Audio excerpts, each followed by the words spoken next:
Let us introduce this module by discussing about India and its diversity. India is an incomprehensible plural nation loaded with diversities of religions, stations, dialects, tribes and societies. A wide range of cultural and linguistic groups is concentrated in certain territorial segments to which they are attached emotionally and historically. During the colonial rule, the administration was interested in economic exploitation of the country and not in its development.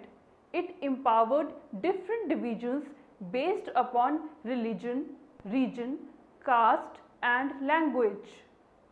They did not pursue any plan or strategy for a balanced development of the country. This resulted in regional imbalances and group identities. Subsequently, the independent India saw rise of evils like regionalism, language and separatism. Further, we shall read about the background, causes and nature of these phenomena and possible ways out to check them. All these are related and interconnected. A region is a domain the inhabitants of which have a passionate attachment to it because of characteristics of religion, language, usage, customs and socio-economic political stages of development, common historical traditions and a common way of living. Any one or more of these and most important all widely prevalent sentiments of togetherness strengthen the bond. This territory can coincide with the boundaries of a state, parts of a state or even with more than one state. A sense of discrimination or competition on economic, political or cultural grounds, desire for justice or favor gives rise to regionalism.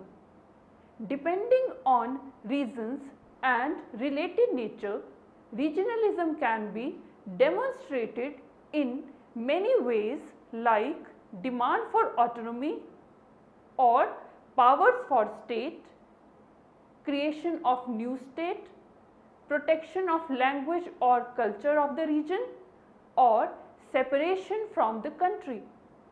Regional disparities or imbalances mean wide differences in per capita income, literacy rates, availability of health and education services and levels of industrialization between different regions. As mentioned earlier, these regions may be either states or regions within a state.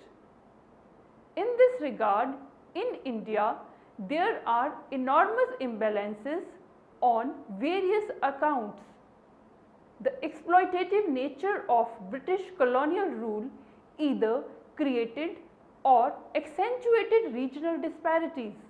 The planning in independent India has also not been able to remove these disparities.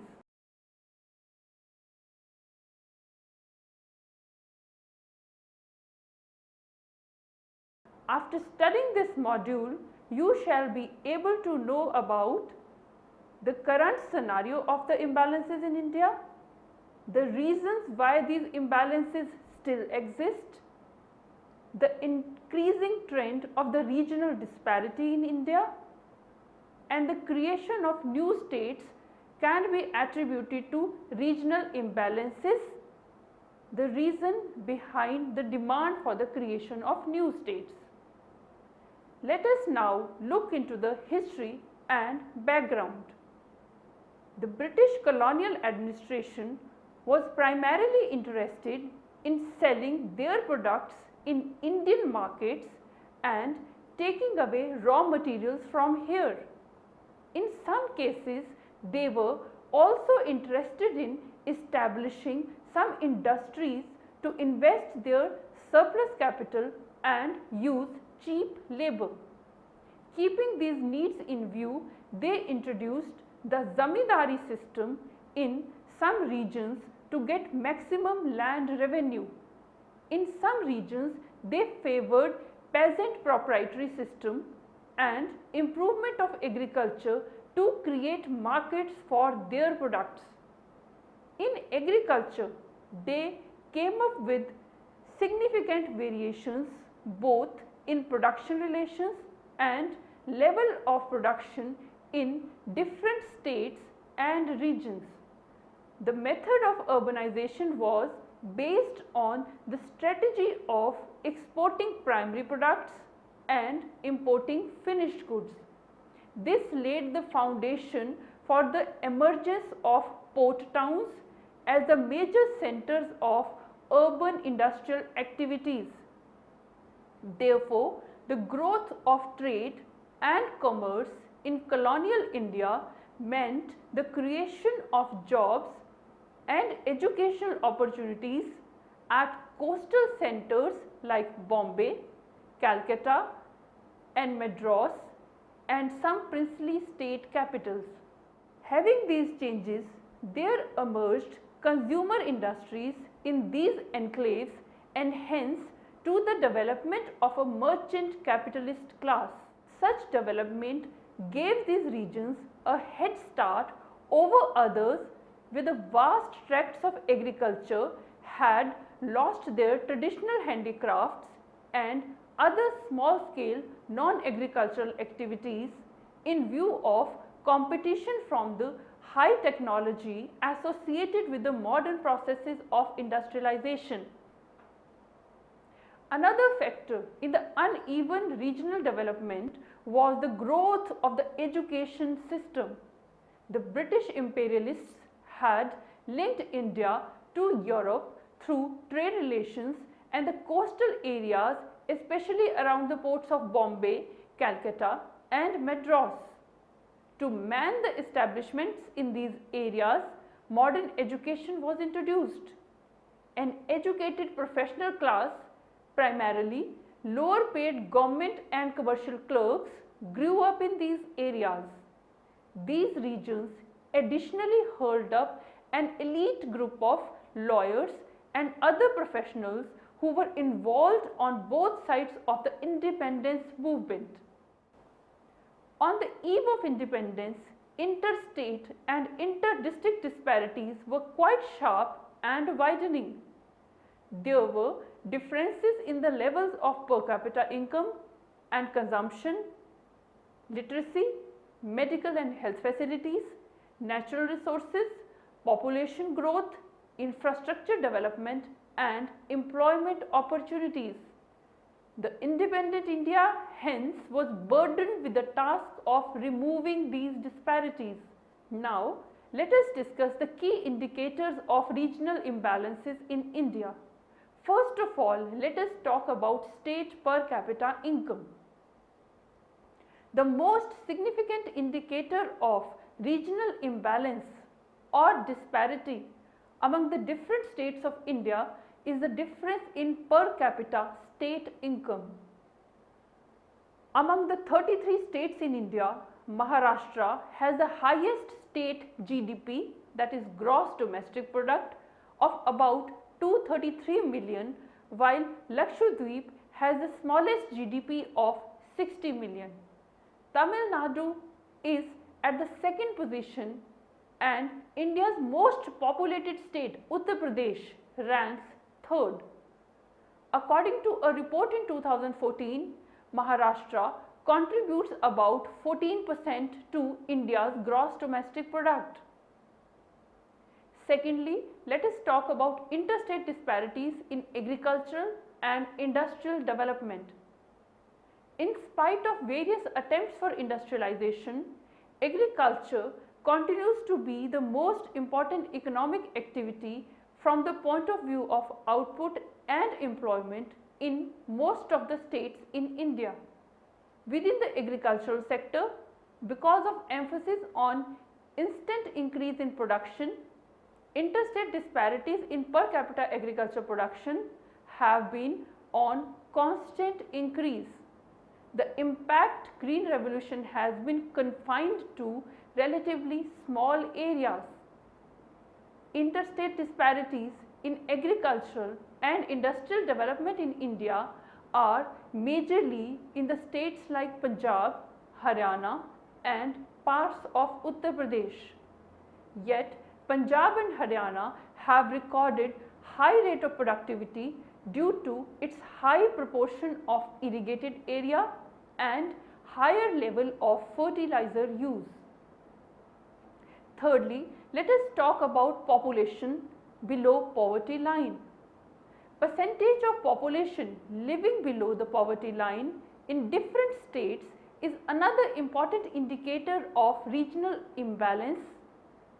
While some states like Goa, Maharashtra have about 5% of population living below the poverty line, states like Uttar Pradesh, Madhya Pradesh and Bihar have 29, 31 and 33% of population living below the poverty line. With all India average of 21.6% in 2013, there were 11 states whose percentage of population lying below the poverty line exceeded the all India average. Next, let us talk about spatial distribution of industries. The country as a whole has achieved industrial development at a fair rate since independence, but the spatial distribution of such industries and their development between various states remained almost uneven. Let us talk about unemployment rates. Another important indicator of regional imbalance is unemployment rates in different states. While Kerala has the highest unemployment rate, Gujarat and Rajasthan have the lowest unemployment rates. Higher unemployment within the states indicate slow development and wastage of human resources. As far as intrastate imbalances are concerned, coexistence of comparatively developed and economically depressed states and even regions within each state leads to regional imbalance. Regional disparities are the result of incomplete task of nation building. These reflect basically the insufficiencies of the development strategy followed since independence and its failure to correct the distortions brought about by the colonial rule. Of late, these tensions have acquired alarming proportions and are threatening to strike at the very base of the nation state. Let us now talk about literacy rate. Literacy rate is another indicator of regional imbalances. Today, while Kerala has the highest literacy rate of 93%, Bihar has the lowest rate of about 73% only.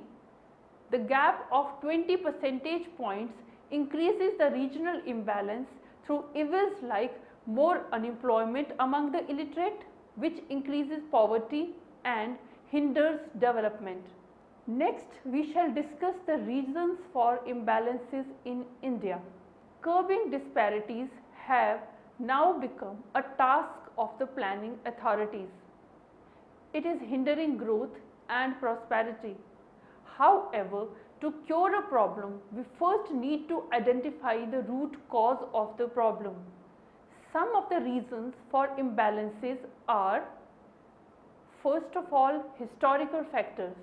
As discussed earlier also, regional imbalance in India started with the British rule. British industrialists mostly concentrated their activities in two states, West Bengal and Maharashtra, and more particularly to their metropolitan cities like Kolkata, Mumbai and Chennai that had easy access to ports. The concentration of industries in these areas led to development of these cities while others remained underdeveloped.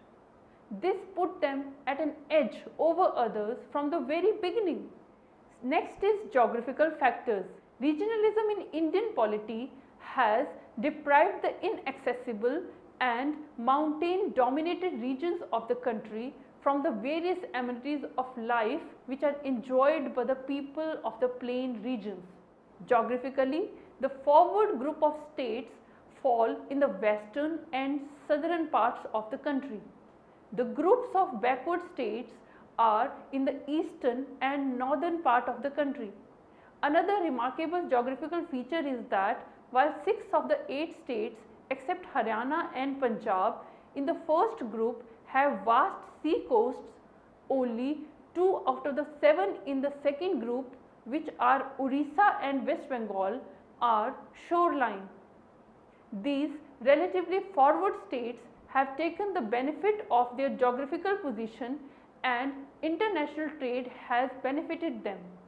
While the forward group of states account for about 42% of the national population, the backward group accounts for as much as 52% of the population of the country. In terms of natural resources including mineral wealth, water resources and quality of soil, the latter has certain edge over the former but refrain from enjoying the benefits. Next, let us discuss about the failure of planning mechanism. Although balanced growth has been accepted as one of the major objectives of economic planning in India, since the second plan onwards, it did not make such headway in achieving this object. On the other hand, the backward states like Bihar, Assam, Orissa, Uttar Pradesh and Rajasthan have been receiving the smallest allocation of per capita plan outlay in almost all the plans. Due to such divergent trend, imbalance between the different states in India has been uninterruptedly widening in spite of framing achievement of regional balance as one of the important objectives of economic planning in the country. Next, let us talk about infrastructure. Another reason for imbalance is lack of infrastructure in many states and cities. Cities like Mumbai, Bangalore, Delhi, Chennai and Hyderabad are regions which have basic infrastructure such as power, water, roads and airports and ports. The better infrastructure has led to the concentration of Indian as well as foreign investment in these cities only. These cities have now become the commercial hub that has further increased the income and growth of these cities. However, there are many cities that lack basic infrastructure due to which they have attracted low investment that have further hindered the progressivity of these cities. Next, let us discuss financial sector's focus on market oriented areas. Financial sector reforms have led to a booming stock market that has helped large firms finance their expansion easily. However, small and medium enterprises, small and medium enterprises, which are important engine of growth and productivity, have not been able to access finance in rural areas as they are too small to be interested to equity markets or FDI. Next, let us discuss the political factors which are responsible for regional imbalances. Another important factor responsible for regional disparities is the political instability prevailing in backward regions of the country. Political instability in the form of unstable government, extremist violence, law and order problems, etc. have been obstructing regional flow of investment into the backward regions beside states. Next, let us discuss the policy actions. Indian leaders recognize the need to eradicate and remove the policies set. The Constitution of India has made it mandatory for the government at the center to appoint a finance commission once at least in every 5 years. It was set to examine the problems arising out of the gaps between the needs for expenditure and the availability of revenue and other such matters. Accordingly, the balanced regional development had become the declared goal of the central government and of its two principal agents, namely the Planning Commission and the Finance Commission. One of the objectives of planning was to restore the balance between various areas and regions. However, these institutions were to work within overall socio-economic infrastructure of the country and the developing political process. As it has already been discussed that because of the strategic position of the ruling class and adopted model of development right from the beginning by them, the developments have been drifting away from the desired goals. Moreover, to begin with, planning was primarily restricted to the national level. Hardly any attention was paid to the problem of regional disparities, and the few measures that were taken were adopted to deal with specific problems faced by certain areas having natural calamities. Therefore, the problem of regional development in a national context did not get adequate attention of the policy makers. Some of the already developed regions enjoyed the privilege to develop further at the cost of the backward regions that continued to stagnate. The third five-year plan devoted some attention to the problem of regional disparities. Some efforts were made to identify the backward regions.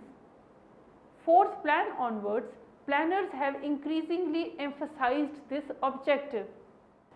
Deliberate policy measures are being taken to improve the levels of living of the people in regions which are identified as backward.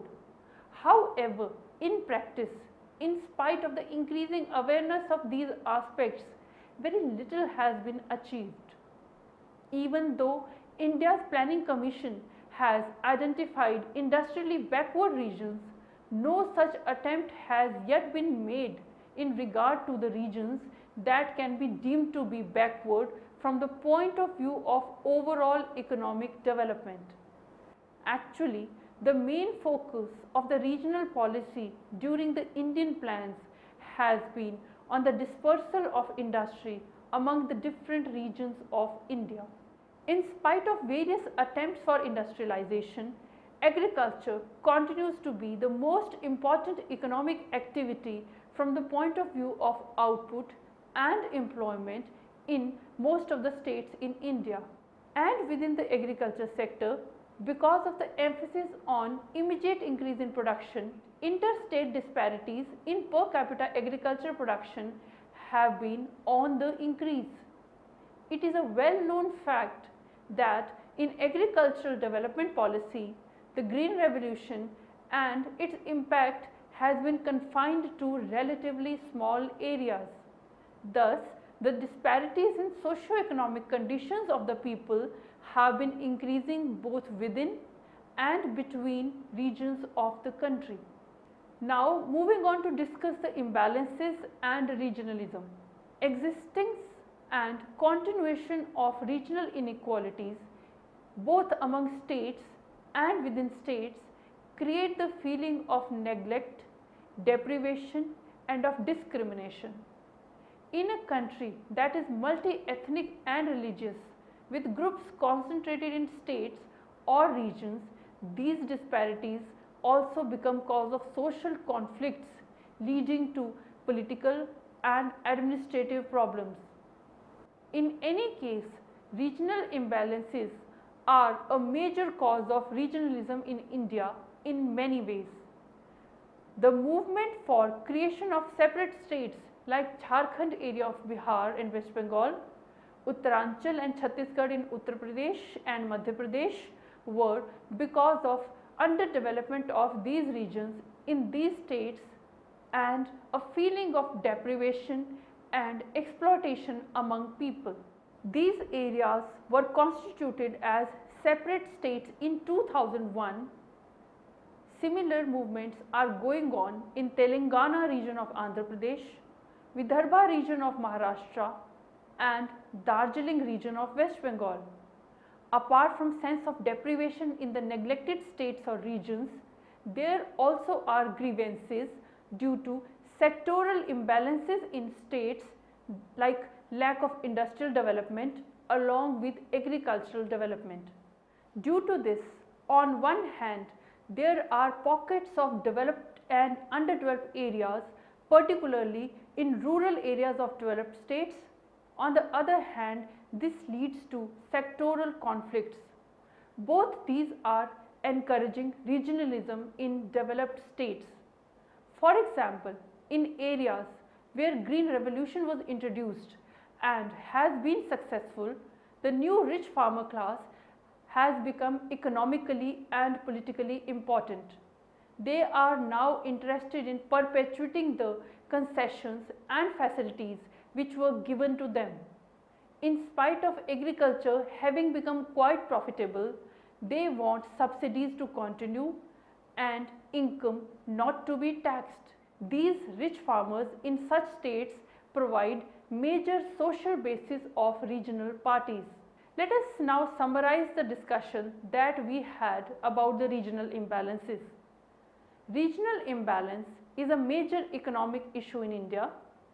Had all the regions of the country reaped the benefit of economic growth equally, the demand for new states and other regional conflicts might have been non-existent here.